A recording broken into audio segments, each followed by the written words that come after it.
So this summer we've been talking about servant leadership, and we've just been talking about leadership in general, and I would be remiss if I were to go through this whole series without talking about servant leadership. That's what I was trying to get out.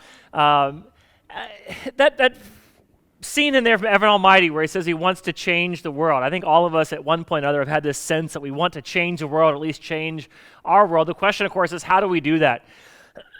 And I always go back when I think about this concept of being a world changer. I go back to a book I read way back when. It's one of the early Max Lucado books called On the Anvil. It was all about how God shapes you into someone that he can use. And it's this picture, it's a illustration of a blacksmith shop and how it's on the anvil where the blacksmith is pounding you into what he wants you to be. And there's this part of what I love about this book is the chapters are only like 1 to 3 pages long, which is perfect for my reading level. And because you always have I like to have the sense of, I read 2 chapters today. It's made me feel really good about myself. But there's this prayer in here I never forgot, or this sort of like conversation that he says, talks about having with God one day. And it says, the scene is early one Sunday morning sitting in church, and Max says, God, I want to do great things for you. And God says back, oh, you do? Oh, you bet. I want to reach millions. I want to fill the Rose Bowl just like Billy Graham does. I want everybody all over the world to know about your saving power. I just dream of the day. Hey, that's great, Max. That's great. In fact, I can use you today after church. You want to get started? Yeah. What are we going to do, like some radio, TV? What are we going to work on? Is there an engagement you want to speak over to Congress? Which I pause for a moment. I'm always like, why would you start there? And God says, well, that's not exactly what I had in mind. Hey, you see that fellow sitting next to you? Yeah. He needs a ride home. What? Oh, and after you give him a ride home on your way back, while you're at it, there's one of the older ladies who's sitting near you too. She's worried about getting a refrigerator moved. She'd be on your way this afternoon and, whoa, God, what about the world? And God says back, think about it, Max. Think about it.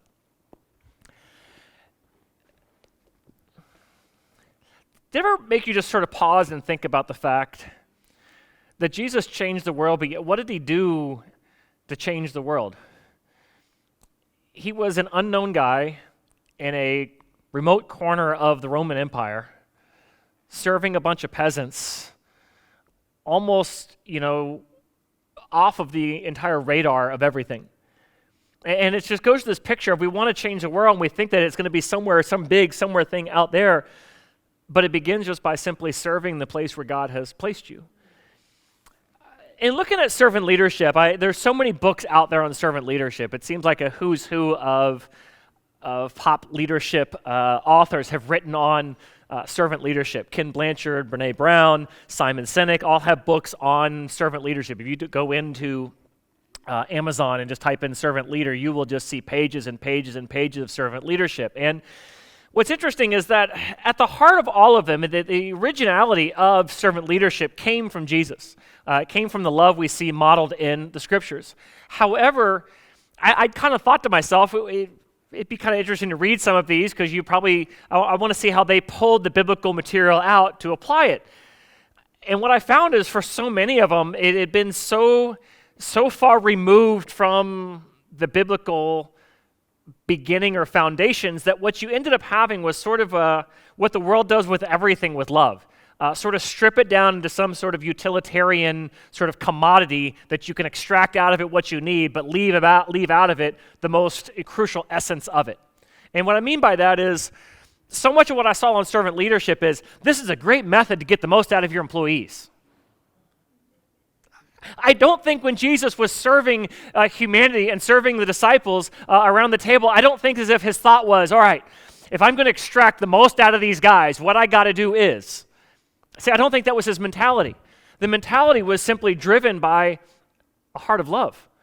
And it was just a pure ethic of love, of you before me, and I want to meet the need that you have. I want to be here for you and to meet all of your needs. I want to supply you, and I want to resource you. That's my goal. That's my objective. And that piece of it is sort of still there when you read the books on servant leadership. They talk about how you need to be serving the frontline employees, but it's all under the motivation of so you can get the most out of them. And I guess that's what I almost found disturbing, is it just seems like as if they've done with love what we always do with love. We strip out of it the core essence of it and leave us with some sort of self-serving utilitarian purpose, if that makes sense. And if you go back, though, through the scriptures, you'll see that servant leadership didn't just begin with Jesus. Rather, Jesus was just the ultimate epitome of it. If you go back through and you see every great leader in scripture was a servant. Moses has talked about he was a servant of the Lord. And if you look at what he does as a leader of God's people, he's continually serving and serving and serving. And early on, Jethro comes to him and says, listen, what you're doing is not good, man. You're going to kill yourself trying to serve these people, because he was there every single day mediating between all of their needs, serving as a judge and an arbiter to all of their needs. He's just there serving the people. And then when they had needs for resources, they would come to Moses and he would serve their needs and their resources, even to the point where it led him into his own personal sins. He was just constantly serving and serving and serving. And God always calls us to be a servant leader. One of the chief blunders of leadership we read in the Old Testament is over in 1 Kings chapter 12. The setting for this is after Moses leads the people up to the edge of the promised land, Joshua leads the people into the promised land. Then you have a period where there's no leadership in the nation of Israel, so they have a lot of issues and struggles. That's the book of Judges.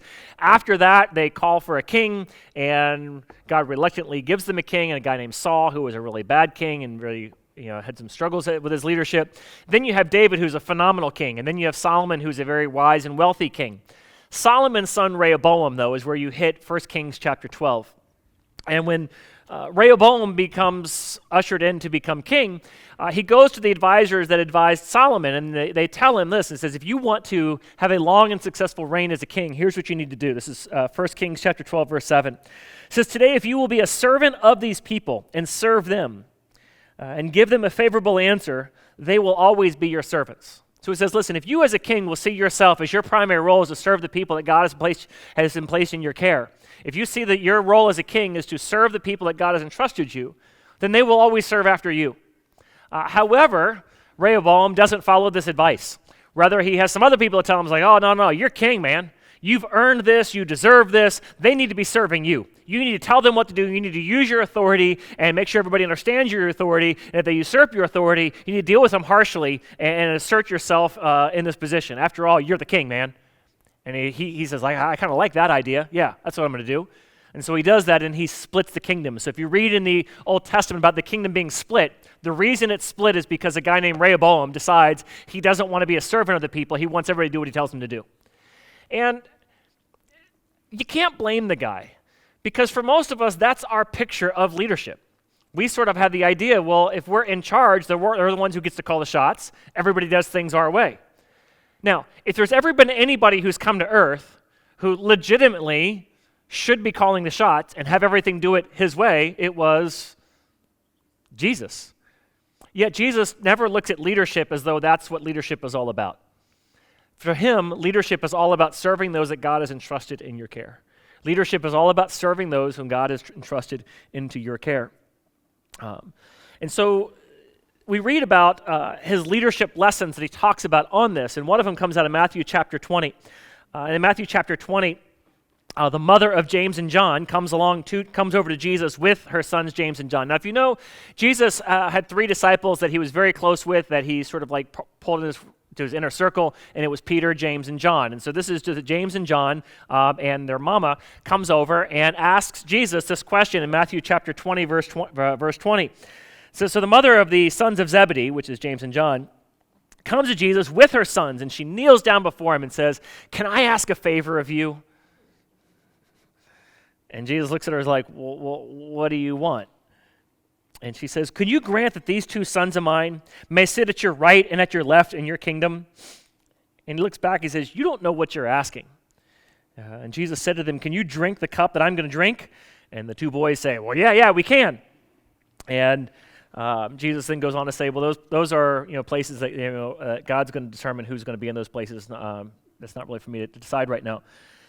Now, what's interesting is the setting for this conversation, okay? The setting for this conversation, if you just go back 2-3 verses, you'll read the setting and the context of this. It says, now Jesus was going up to Jerusalem. In other words, Jesus knows he's on the way to Jerusalem so that he can be arrested and he can be ultimately crucified. So he's on his way to the cross. And it says, on the way, he took the 12 aside and he says to them, we're going up to Jerusalem, and the Son of Man is going to be delivered to the chief priests and the teacher of the law. They're going to condemn him to death. They're going to hand him over to the Gentiles so he can be mocked, flogged, and crucified. And on the third day, he'll be raised to life. The next verse is, and then the mother of James and John pulls him aside. I mean, think about the context here. He's just said, I'm going to Jerusalem so they can mock me, flog me, and crucify me. And she's like, yeah, that's great and all. However, who's going to be your VP and your Secretary of State? I really think my boy should. Come again? What? I just told you I'm about to be crucified. Yeah, I don't really think that's actually going to play out like that, but we know you're going to Jerusalem. We know the real reason you're going to Jerusalem. The real reason you're going to Jerusalem is that you can become the next king, and we're really excited about that, and we're on board with that, and we just want to let you know, I think we've really put in our time, and I think we're really in this place. Now, on the one hand, that would almost sound completely insensitive and out of touch, right? On the other hand, it falls right in line with what research tells us about givers and takers. A couple years ago, I shared some of these stats. Adam Grant did this study. He's an organizational psychologist. And what he found about people in the workplace is that takers in the workplace inspire other people to be takers. And we all know takers, right? They're people who everything is there for them, and if there is a day off, they're going to be the first one to sign up to take it. If there is a freebie or a perk, they'll be the first one to take it. If there's an opportunity for somebody to take an easy assignment, they're going to take it. They're just going to take. And he says, so takers inspire other people to be takers. And if you have a workplace culture where there's a lot of takers, you're going to see that you're breeding other takers. He says, however, you would think then that if you could have a few givers, or maybe if you as a leader could set an example as a giver, somebody who pours in other people, wouldn't that in turn then lead other people to become givers? No. As a matter of fact, it just feeds the takers more. And what happens is that takers inspire other people to be takers, but givers seem to only encourage the takers to just take more. And doesn't that happen around the house too? Right? So, now, it's only appropriate that the moms in the room are going, oh, preach it, this is my life. Because, when you're sitting down to watch the ball game and you're like, oh, babe, it would be so good if I just had some nachos right now. And she's like, oh, no problem, sweetie. And she comes over and she gets you the nachos and she makes it for you. Does it make you then go, hey, honey, is there anything I can do for you? No. It makes you think, oh, honey, where's my drink? Right? Givers don't inspire other givers, but takers inspire takers, and givers seem to only create more takers. As a matter of fact, what happens when you have givers in an office full of takers, the takers just give the givers more stuff to do. And it's kind of an interesting dynamic. So, of course, while Jesus is sitting there and he's giving, no wonder they look at him and they go, okay, that's great that you're going to be giving your whole life and doing all that other stuff. Cool. We also want to know if we can take a few other things from you as well. We want to be able to take the highest seats of honor when we have that opportunity. Now, it says, when the 10 heard about this, they were indignant, right? And of course they were indignant because they thought to themselves, how is it after everything that Jesus Christ has done for us, you guys could come and just want something for yourself? That's not at all what Jesus was about. How could you possibly think that? Isn't that what they were thinking? No, they were indignant. Why? Why didn't I think of that? Right? I should have been the one to ask that. Dang it, they beat me to the punch. So they were, and we know that that's what they were thinking because Jesus calls them all together, and he doesn't just say, hey, listen, don't get mad at them. Don't get mad at them. They were in the wrong. You guys were all in the right. No. He calls all of them together, and he says, listen, you guys are missing the understanding, the concept of leadership. And he says this. He says, you guys know that the rulers of the Gentiles, they lord it over them, and their high officials exercise their authority over them. But not so with you. Instead, whoever wants to become great among you must become your servant. Whoever wants to be first must be your slave. Just as the Son of Man didn't come to serve, or to be served, but to serve, and to give his life as a ransom for many. Now, this plays out every week in the church. Every week across the country, this plays out in the church. I mean, you would think if there's ever been a group of people who are coming together, who are doing what? We're coming here to worship, to honor, to lift up Jesus Christ, who was the epitome of service, the one who came to serve and not to be served. We're coming here to the one who gave down his life as a ransom and as a sacrifice. You would never, in the midst of that, ever have a consumer culture within the church community, would you? Well, of course we do. Because takers inspire takers, and givers only make takers want to take more and more and more and more. Which is why, it's always hard. Somebody will come up to me and they're like, I'm just really excited to be here this morning. The last church I went to just really wasn't meeting my needs. Oh, can I jump to it and meet all of your needs too? I really hope I can. I've never said that, but in the back of my mind, if you ever want to know what a pastor really thinks when people talk to him, that's sort of what's coming out. It's like, wow, we're really excited that you came here to consume everything that we have, and then you'll chew us up and you'll spit us out and go on and tell other people bad things about us too. Or they say, well, at my last church, I wasn't being fed. And then they kind of look at me like, will you feed me? You know who needs to be fed? I'm not even going to go there. It's something about babies. And it's like as if people are saying, when at my last church I was there and I didn't get that like tingle feeling that the Spirit was there. And I always picture Jimmy Johnson with his hair like all lathered up. You remember this commercial? It's for some sort of dandruff commercial, and he's like, over here I get a tingle. It tells me it's doing something. Over here, no tingle. And I just picture like that's what people are thinking when they come into church. Like, I just hope I find a tingle this morning. Best of luck with that. I don't know. Our first year as a church, I said something in the very beginning, back when we first began as a church, I said this, and somebody gasped. And I'll never forget the gasp that they had. I haven't had it since. I think it's because most of y'all get it by now. I just made this one statement. I says, the church isn't here for you. Yeah. Oh, you people, man. I tell you, you people. If you couldn't hear at home, they were all patronizing me by giving me a gasp. No, but the church isn't here for you. We're not here to serve your needs.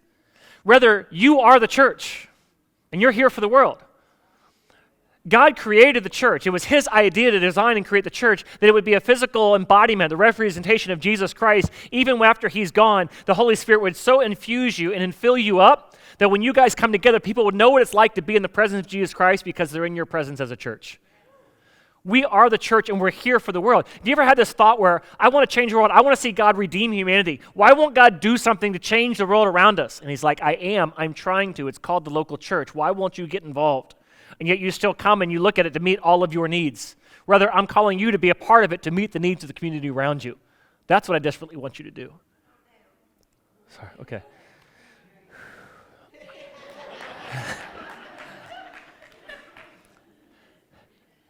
So it's no wonder when people come in and they have the same mentality as James and John's mama. What can you do for me? What can you give to me? What can you elevate me up to a status? Well, if I'm going to serve at church, I only want something where I'm going to be in charge of people. And he says, not so with you. It shouldn't be like that with you. And so he continues to tell them, listen, I'm going to give my life. I'm going to die on a cross. Yeah, but what's in it for me? And they just don't get it. And so that's why when they then go to the Last Supper, so he's on his way to Jerusalem. And when they finally get to Jerusalem, the conversation is still, like you would think after that conversation, they'd be like, yeah, man, we missed it. You know what their conversation is leading up to the Last Supper? Who's the greatest? Like, look, that's still the conversation. Like, they're still wondering. It's like, okay, yeah. So it wasn't going to be James and John. He sure put you guys in your place. So who do you guys think is the greatest? And they're all still vying for it. As a matter of fact, at the Last Supper, when Jesus stands up, when Jesus says, hey, all of you are going to fall away on account of me, and Peter stands up and is like, not I. What do you think he's thinking in the back of his mind? Because I'm the greatest, so I wouldn't do something like that. So even Peter, he's got to put him in his place. It's just, the mentality doesn't leave. And they're still wondering about who is the greatest. And he asks them, hey, what were you guys talking about on the road? And it's like, and they all got real quiet because they're still talking about this issue of who is the greatest. And so that's why when they enter into the Last Supper there in John chapter 13, it says, it was there just before the Passover festival. Jesus knew his hour had come for him to leave this world and go back to the Father. In other words, within 24 hours, he's going to be giving his life on the cross. And it says, having loved his own who were in the world, he loved them to the end. And the evening meal was in progress, and the devil had already prompted Judas, the son of Simon Iscariot, to betray Jesus. And Jesus knew that the Father put all things under his power, and he had come from God and was returning back to God. And so Jesus got up from the meal, and he took off his outer clothing, and he wrapped a towel around his waist. And after that, he poured water into a basin and began to wash his disciples' feet, and drying them with the towel that was wrapped around them. After Jesus has talked about what it means to love as a servant leader and displayed it again and again, one last time he shows them what it means to be a servant leader. And there's three things I just want to pull out of this. It's that three hallmarks of servant leadership. One is that it's motivated by love. I mentioned earlier at the very beginning, one of the issues I kind of struggled with when I'd read through all of the secular books on servant leadership is they would sort of talk about love, but it was always in this utilitarian sense. Like if you really want to get the most out of somebody, you should show them this kind of love. Rather, for Jesus, if you notice here, it says, having loved his own who were in the world, he loved them to the end. Most of us have this mentality, especially after we've been doing something for quite a long time, where we kind of have earned the opportunity to coast, right? Like, let somebody else do it. I mean, after all, I've earned my spot, right? I've earned my time. I've put in my dues. I've done all that stuff. I've done all the menial stuff. I've done all the servant stuff. I've done all the low totem pole stuff. I've kind of done all of that stuff. Let somebody else do it. I've earned some time off. Here's Jesus. If there's ever anybody who's earned the opportunity to just relax at this final dinner, isn't it him? I mean, think of all the people that he's healed. Think of all the meals that he's provided. Think of all of the times where he stayed up late nights caring for other people. Think of all the times where it says he could not freely move because of the acts of service and love that he performed for others. Think of all the times where he's given to other people in exchange for himself. If there's anybody who ever at some point has earned the opportunity just to take it easy for a night, it's Jesus. But yet it says he's motivated by love. He just loved them to the end, and he loved, and he loved, and he loved. And here's the hallmark about love, is you don't serve somebody unless you really love somebody. And if you really love somebody, you'll serve them. The true essence of love, the true essence of you before me. This isn't a self-serving love. This isn't I love the way you make me feel, or I love the way I am when I'm with you. This is I truly love you. When you truly love somebody, you will serve them. You just do. You look for the needs that they have, and you see need that they have, and you just want to meet it. And so it says he's loved them from the beginning, and he loves them there through to the very end. Second thing about servant leadership and a hallmark of servant leadership is it takes somebody who is secure enough in who they are that they have the ability to be humble. Humility results out of being secure in who you are. Now, if you're still looking for other people to think highly of you, you're never going to take a position of serving. If you want everybody to think of you as being the greatest in the room or the top dog in the room, you're not going to be the one taking out the trash. You're just not going to do it. Why? Because who takes out the trash? Not the leader, not the boss, not the one everybody's kind of esteeming and looking up to. And so what it says here, it says, Jesus knew the Father put all things under his power, and he had come from God and was returning to God. I know who I am, I know where I am, and I know where I'm going. And so I'm free to serve because I know who I am and I know where I'm going.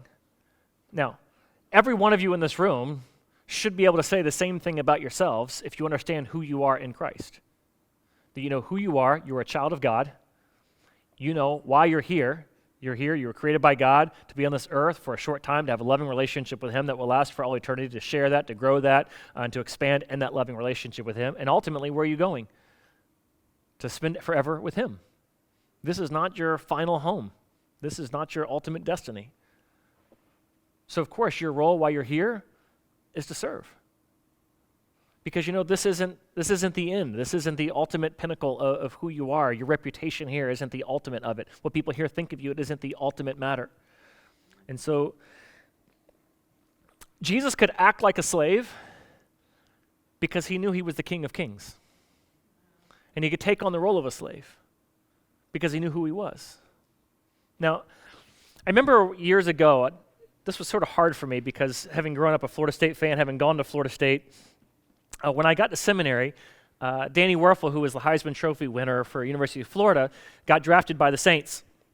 And it just so happened that he was dating a girl who went to my school, and so we ended up hanging out with Danny Werfel quite a bit that year, which was sort of odd because I'd be sitting in the room with him like, I didn't like you as like a person on TV, but you're a really nice guy.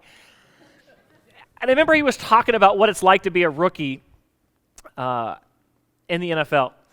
And it comes out every once in a while in some of the news stories. When you're a rookie in the NFL, you're basically made to be the servant or a slave of everybody else on the team.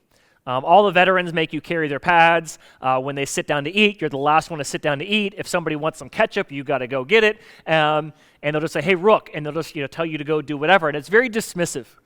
And talking about this, I remember him saying, he says, everything I'm being made and forced to do as a rookie is everything that as a Christian on the team I would want to do. Like you're basically forced to be a servant. And he's like, and as a Christian, that's really what I want to, that's the kind of person I want to be. He's like, even as a veteran, I would still want to, serve my teammates in the same way. He says, but I'll tell you what's been the hardest of all of this. It's not serving other people that's hard. It's when I'm being treated like a servant. He says, that's the real pride hit. And that's what I found within my spirit sort of rebelling against, is when other people treat you like a servant, or call you or refer to you or demean you like one. Now, I mentioned earlier, Jesus is about to go get mocked and flogged and crucified. When you ever play that, remember Sesame Street game, like which one of these is not like the other? Which one of those do you think is probably the least of any of them? Like, crucified is probably the worst, right? Right? Flogged is really bad too. That's where you get literally beaten within an inch of your life. But the mocking, why even include it? You think about the other two, why even include that? Among the reasons why people quit serving or don't serve, it has to do with how people are being treated when they serve. In other words, I don't mind taking out the trash, but the second you call me the trash man, I don't want to take out the trash anymore. You with me on this? When Jesus is going to the cross, he's literally being mocked by the very people he's dying for. Later on, he would say, "Father, forgive them, for they know not what they do." And he's literally dying for the very sins of the people who are mocking him and making fun of him and teasing him. The hardest part of serving is not the serving, it's being treated like a servant. Right about the time, it says he's being spit on as he's doing it. See, for me, it's like right about the time somebody spits on me when I'm trying to die for your sins, that's about the time where I go, all right, forget this, man. No. You with me on this? The hardest part of being a servant leader is being treated like a servant, I think. You see, because I will gladly do the task, but don't demean me while I'm doing it. You with me on this? But the heart of a servant leader, the heart of a true servant is, I'm secure enough in who I am that even if you treat me like a servant or demean me along the way, it doesn't change who I am and doesn't change what I've decided to do for you. I'm just going to still do it. So you can call me boy or trash man or whatever it is. I know who I am. I'm a child of God. I know where my destiny is, and I'm still going to serve. And then lastly, so it's motivated by love. It's secure in a sense of identity. It allows me to be humble enough to do it. And then lastly is it sees a need and just takes the initiative. Now, walking in the room, so this is a cultural thing for them. So like, for instance, if somebody were to come over to your house in the dead of winter, you might meet them at the door, and what might you offer to do? Take their coat and hang it up for them, right? small thing. It's just something we would do. It's just sort of almost kind of expected. But when somebody comes over your house in the winter, you take their coat. In their day and time, the sort of cultural appropriate thing is when somebody came in off a dusty road wearing sandals, you would offer to have their feet washed. Now, oftentimes it would be the role of the house slave or a servant would do this kind of task. Well, because they're meeting in a secret location, because somebody's out to get Jesus, I wonder who it could be, there's nobody there to do that. What is the mentality of the disciples when they're walking in the room? Who's the greatest? So they're probably all jockeying for position at the table, kind of like you do when you show up like a wedding reception or something like that, and you're trying to figure out oh, where did they put me, right? How close am I to the head table sort of thing. And some of you all switch your names around. I know you do. And I don't know if they're all worried about that or wondering about that. But everybody sees that there's nobody at the door to do it. But nobody's going to humble themselves to be the one to go over and do it, because if you do that, it's sort of like you're admitting you're the least amongst everybody in the room, right? When everybody's worried about who's the greatest, nobody's going to do the thing that is the least. And so Jesus has this sense where he looks around. You ever had that thought, somebody ought to do something about that, right? When you have the thought, somebody ought to do something about that, that's the leadership bias that God has placed in your heart. That is the heart of a leader, is to see something, you see a need. Somebody really ought to do something about that. Now, the difference between having a leadership bias and a servant leadership heart is the servant leader looks around and goes, well, if nobody else is going to do it, I am. And you just go do it. And that's why you were an invited guest to the party and the trash is piling up. What do? You just take out the trash. You're not the trash guy, but you just take out the trash. There's a mess on the floor. You weren't the maid service, but what do? You clean it up. There's a crying baby. I look for the mama. Oh, wait, I'm sorry. What was I supposed to do? Yeah. I struggle with that one. I've only let a few of your kids spit up on me, and you know who you are.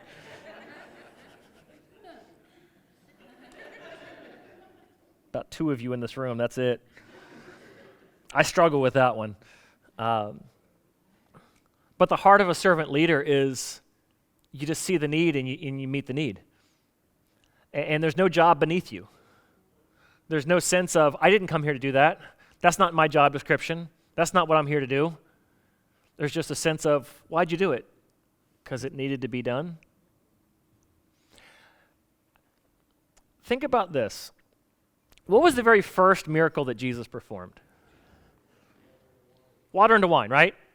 And the context or the setting for that is they're at this party, and there's kind of this embarrassing moment where they've run out of wine, and the person who's hosting the party is going to be embarrassed at the fact that the wine's run out. They didn't, expect many guests and everything like that. And so Jesus steps in, and he has the ability, because of his miraculous powers, to come in and sort of save the day and rescue the party host from embarrassment by doing something that only he can do.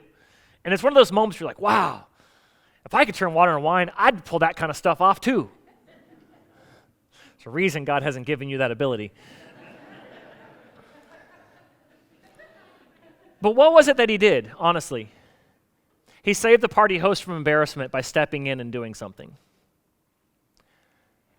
You have that opportunity as a servant leader every time you go to somebody's house, every time you're in any opportunity or any situation. Because usually what's been overlooked that creates the embarrassment is the thing that's been spilled or the garbage or something like that. And it takes the heart of a servant to say, I'll step in and do it. Now, last thing I'll say about this is after Jesus does all this stuff and washes their feet, it says when he finished washing their feet, he put his clothes back on, returned back to his place at the table. And he says, do you guys understand what I've done for you now? It's kind of like, you clearly didn't get it for the past 3 years, my serving. Do you get it now? And so he just lays it out. He says, you call me teacher and Lord, and that's what I am. But now that I, your teacher and Lord, has washed your feet, so you also should be washing one another's feet. I've set this as an example so that you should do as I have done for you. Very truly I tell you, no servant is greater than his master, nor the messenger greater than one who sent him. Now that you know these things, you'll be blessed if you do them. Remember back that study that Adam Grant I told you about did, where the behavioral psychologist, and he says takers inspire the people to be takers, and givers inspire other people to just seem to take more. And in there he says, he wanted to know how is it that a giver can inspire a taker to become a giver? How is it that a taker will move from being a taker to becoming a giver? And he said there's only one thing he's found. When the giver, after having given, invites the taker to also give. In other words, it's like this. You ever had that moment, like maybe it's like you've been eating on paper plates and you're like taking people's plates up because you just have this mindset, like you look around, everybody's got trash at their table, and so you just decide, hey, I'm going to get up and put mine away. I might as well take everybody from the table. So you take a whole bunch of them and you realize there's more trash than you can take. If you turn to somebody who just gave you their plate and you say, hey, could you help me with this? 9 out of 10 times, that person will get up and they will serve also. When a giver invites a taker to also be a giver, 9 out of 10 times, the taker will become a giver. So all those times where you're frustrated, nobody else will chip in and help, I look back to you first of all and say, invite them to help. As your pastor, I'm not just going to rail on the consumer culture, but I'm going to look to you and say, give. Give.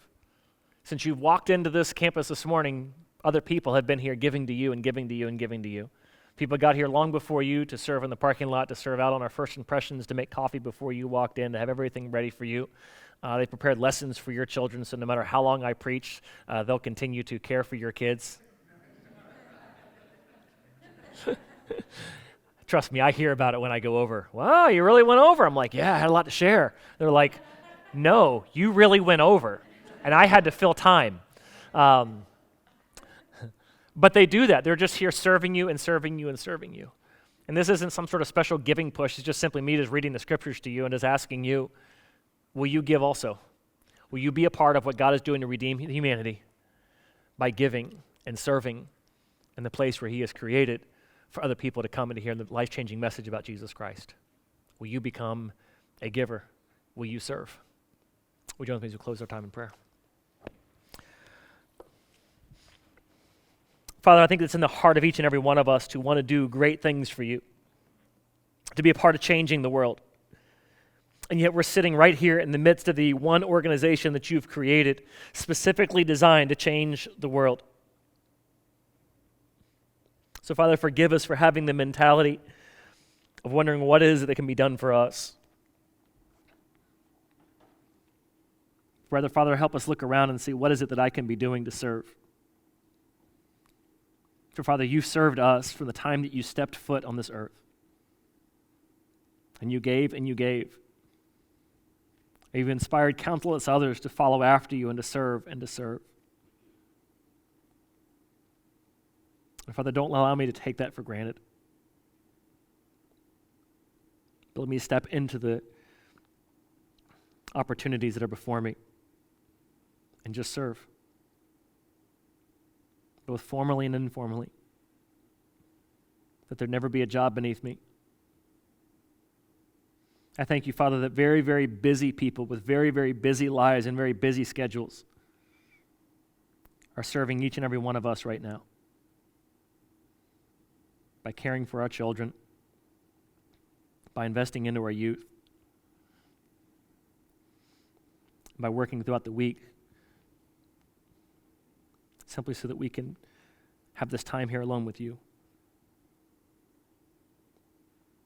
Father, may we serve like Jesus Christ has served us. And in Jesus' name, amen.